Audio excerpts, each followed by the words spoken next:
में बहुत सतर्क रहता है। वह किसी पर जल्दी भरोसा नहीं करता, ज्यादा खुलता नहीं और किसी भी नए रिश्ते में जाने से पहले बहुत ज्यादा सोचता है।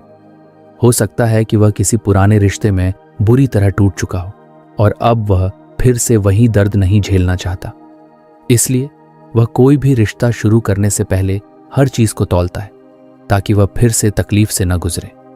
अगर आप यह समझ जाएं कि उसका व्यवहार दर्द से बचने के लिए है, तो आप यह भी समझ सकते हैं कि उसे भरोसा दिलाने के लिए क्या करना होगा। इसी तरह कुछ लोग दिखावे पर बहुत ध्यान देते हैं। वे हमेशा महंगी चीजें खरीदते हैं, सोशल मीडिया पर अपनी अच्छी तस्वीरें डालते हैं और अपनी सफलता को बढ़ा चढ़ाकर दिखाते हैं। अगर आप उनके मोटिवेशन को देखें तो इसमें भी खुशी और दर्द का खेल है।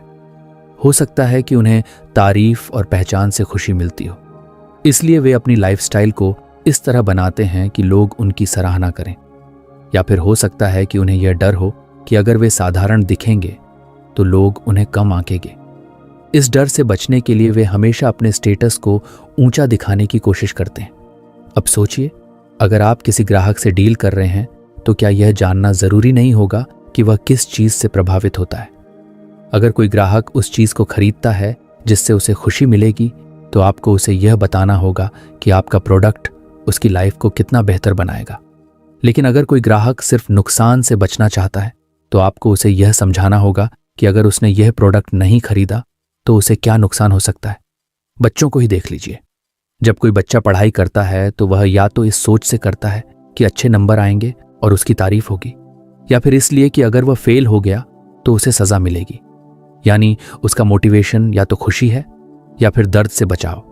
अगर माता पिता यह समझ जाएं कि उनका बच्चा किस मोटिवेशन से ज्यादा प्रेरित होता है, तो वे उसे सही तरीके से पढ़ाई के लिए प्रेरित कर सकते हैं। हमारे फैसले भी इसी मोटिवेशन से चलते हैं। कोई व्यक्ति नई नौकरी इसलिए ले सकता है क्योंकि उसे उसमें ज्यादा पैसा मिलेगा, खुशी, या फिर इसलिए क्योंकि वह अपनी पुरानी नौकरी से तंग आ चुका है, दर्द से बचाव। कोई व्यक्ति शादी इसलिए कर सकता है क्योंकि उसे एक साथी की जरूरत है, खुशी, या फिर इसलिए क्योंकि वह अकेलेपन से डरता है, दर्द से बचाव।